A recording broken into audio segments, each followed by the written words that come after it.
तो देखिए स्टूडेंट्स, आज अपन वैल्यूएशन ऑफ गुडविल का इलस्ट्रेशन नंबर 3 ले रहे हैं। बैलेंस शीट आपको दे रखी है। बैलेंस शीट का टोटल है 1,87,800 और यहाँ आपको कहता है नेट प्रॉफिट दे रखे हैं।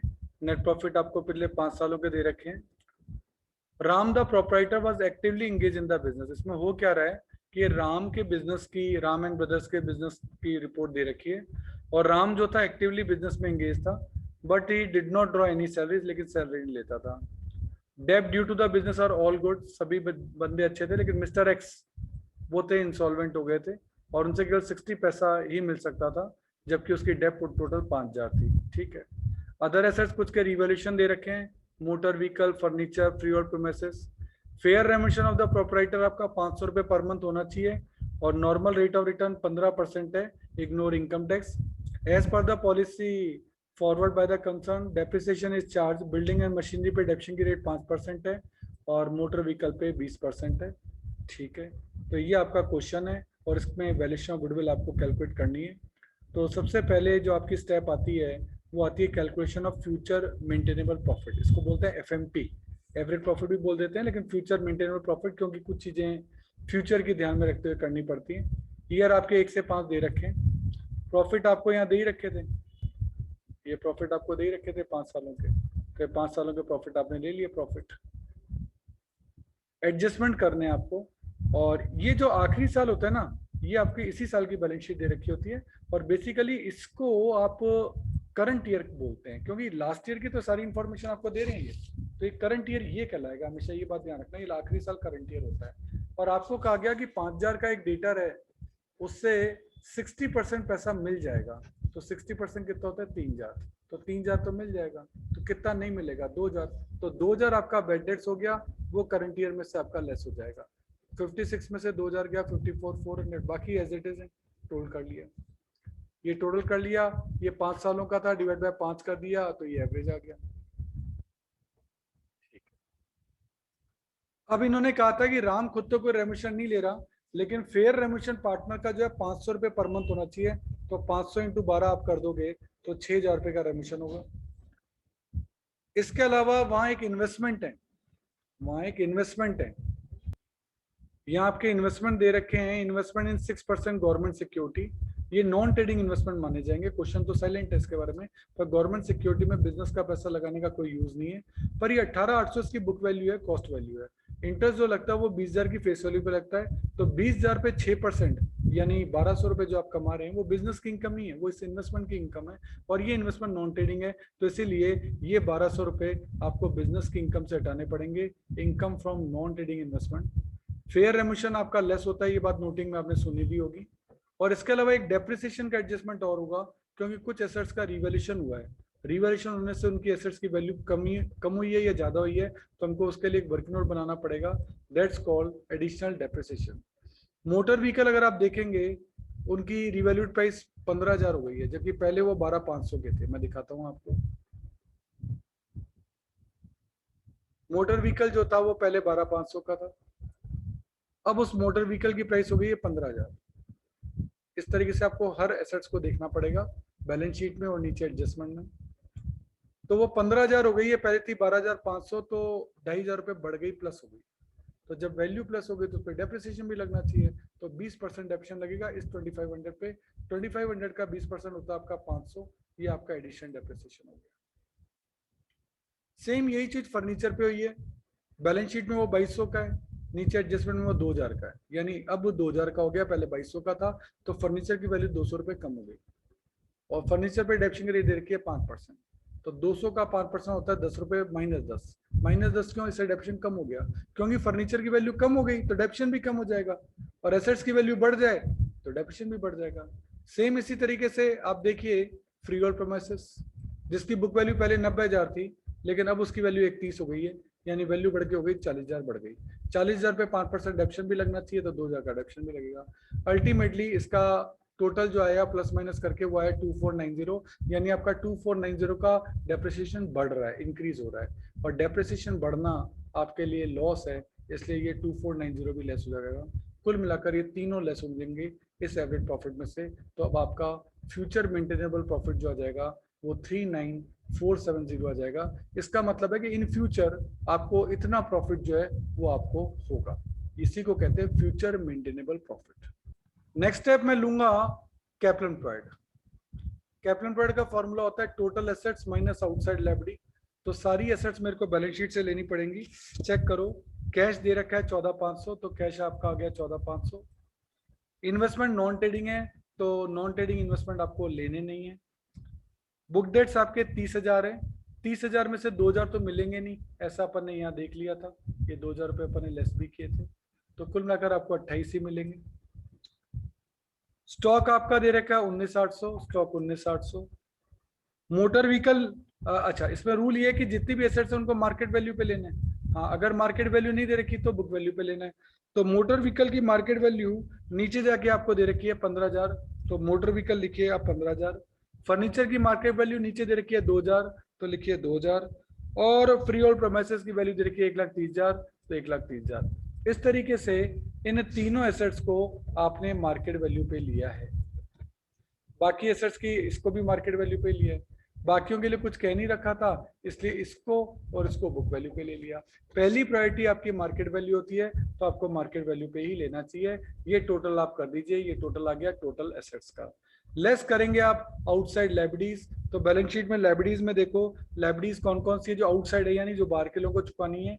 क्रेडिटर है 20,000, एक्सपेंसेस पेएबल है 15,000, और एक लोन दे रखा है 50,000 का। बाकी जो दे रखा है वो रिजर्व और कैपिटल और डेबिशन फंड है, वो आउटसाइड लायबिलिटी नहीं होते हैं, इनका टोटल कर दें। टोटल एसेट्स में से आउटसाइड लायबिलिटी लेस कर दें, ये आपका निकल जाएगा कैपिटल एम्प्लॉयड। तो ये आपका क्लोजिंग कैपिटल एम्प्लॉयड निकालने का तरीका है। नेक्स्ट आप लेंगे नॉर्मल प्रॉफिट।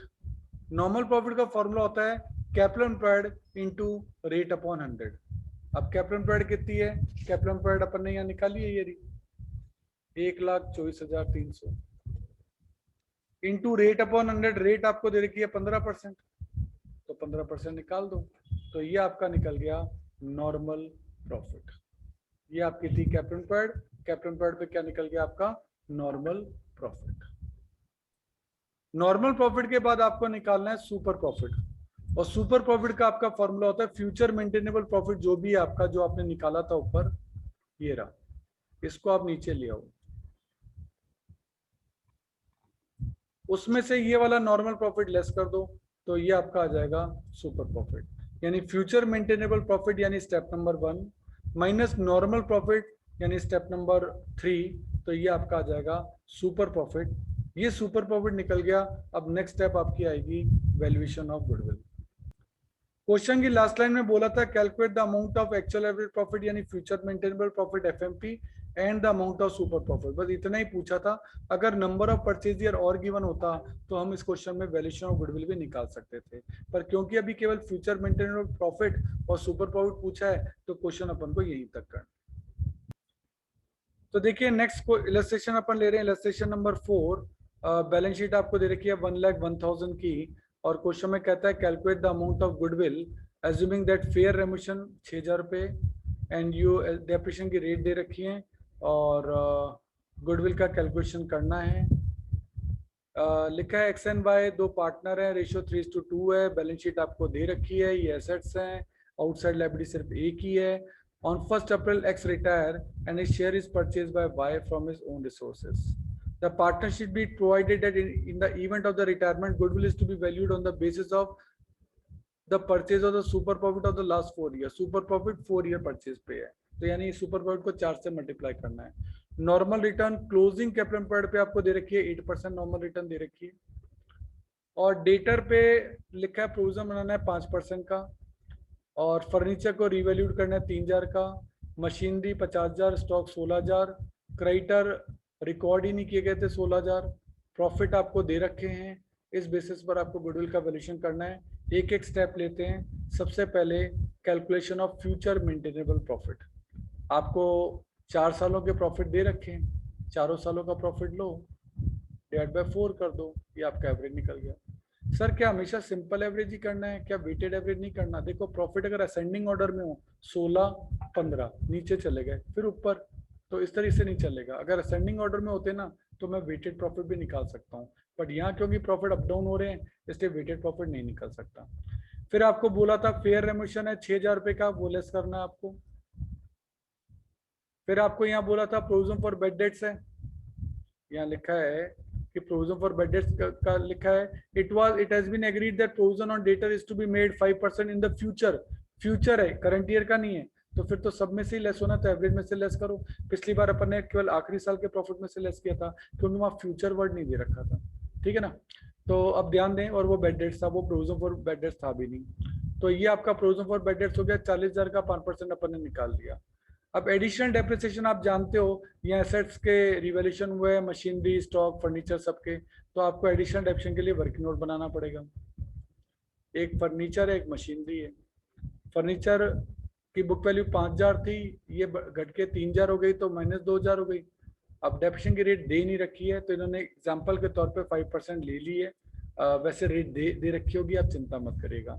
अदरवाइज फिर यहाँ इनकम टैक्स एक्ट की डेप्रिसिएशन की रेट लग जाती है। वैसे फर्नीचर पे इनकम टैक्स में एक्ट में जो अभी प्रेजेंट रेट चल रही है वो 10% चल रही है। खैर इन्होंने 5% लिया तो डेप्रिसिएशन कम हो जाएगा। मशीनरी 50,000 की हो गई, पहले 40 की थी, तो 10,000 बढ़ गई। 10,000 पे 15% डेप्रिसिएशन आपका लगेगा, तो 1,500 का डेप्रिसिएशन बढ़ गया। 1,500 का बढ़ गया, 100 का कम हो गया, अल्टीमेटली 1,400 रुपए का डेप्रिसिएशन जो है बढ़ गया। ये 1,400 रुपए आपके लिए लॉस है, इसीलिए ये प्रॉफिट में से 1,400 रुपए यहाँ लेस होंगे। कुल मिलाकर 9,400 लेस होंगे, और आपका फ्यूचर मेंटेनेबल प्रॉफिट आ जाएगा 7,725। नेक्स्ट अपन आते हैं calculation of closing capital employed. ये एवरेज गलत लिखा हुआ है क्योंकि क्वेश्चन में क्लोजिंग ही कहा है, तो क्लोजिंग कैपिटल एम्प्लॉयड कैलकुलेट करनी है।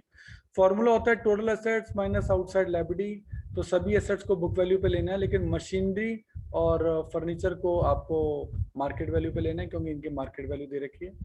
और कैश, स्टॉक एंड डेटर को आपको बुक वैल्यू पे लेना है। इनका टोटल आप बाहर लिख दीजिए। लेस करेंगे आउटसाइड लायबिलिटी। आउटसाइड लायबिलिटी में सिर्फ लायबिलिटी में देखें तो सिर्फ क्रेडिटर है और कोई आउटसाइड लायबिलिटी है ही नहीं, लेस कर दो, तो ये आपका निकल गया closing capital employed 88,000। Next step आपकी आती है नॉर्मल प्रॉफिट। नॉर्मल प्रॉफिट का आपका फॉर्मूला होता है कैपिटल एम्प्लॉयड, जो कि 88,000 हमने यहाँ से ले लिया, into rate upon 100। Rate question में दे रखी थी, तो नॉर्मल प्रॉफिट आ गया 7040। नेक्स्ट स्टेप आपकी आती है सुपर प्रॉफिट। सुपर प्रॉफिट का फॉर्मूला होता है जो आपने एवरेज प्रॉफिट ऊपर कैलकुलेट किया 7725, कौन से वाला, ये वाला। फ्यूचर मेंटेनेबल प्रॉफिट को एवरेज प्रॉफिट कहते हैं। माइनस नॉर्मल प्रॉफिट आपने निकाल लिया, तो आपका फर्म जो कमा रहा है, कंपनी कमा रही है, वो 7725 कमा रही है, जबकि इस इंडस्ट्री में नॉर्मल प्रॉफिट 7040 का ही है। इसका मतलब आप सुपर प्रॉफिट कमा रहे हो 685। अब आप गुडविल का वैल्यूएशन कर सकते हो। सुपर प्रॉफिट को नंबर ऑफ परचेज ईयर जो कि 4 गिवन है क्वेश्चन में, उससे मल्टीप्लाई कर दें तो आपकी गुडविल निकल जाएगी 2740। नंबर ऑफ परचेज ईयर आपको हमेशा गिवन होंगे, वो आपको कैलकुलेट नहीं करने होते, वो पहले से ही एग्रीड होते हैं।